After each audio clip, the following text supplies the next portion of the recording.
miss you. Teka na guys. Sabi nito. Ano ako. Sa Favcon. Saan ako makikita ng personal? Ay, sana makita mo ako sa personal. Sana guys. Sana magkita-kita tayo. In person. Pero ngayon guys, I think mag-end live na muna ako.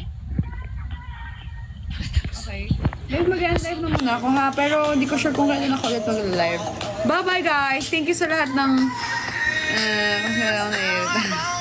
Sana. Mag-end live na ako guys. Magpo-focus na ako sa paglalaba ko ha. Bye-bye! Thank you everyone sa lahat ng mga nanonood, nag-comment, nag-like, nag-drop, and nag-share. Thank you so much mga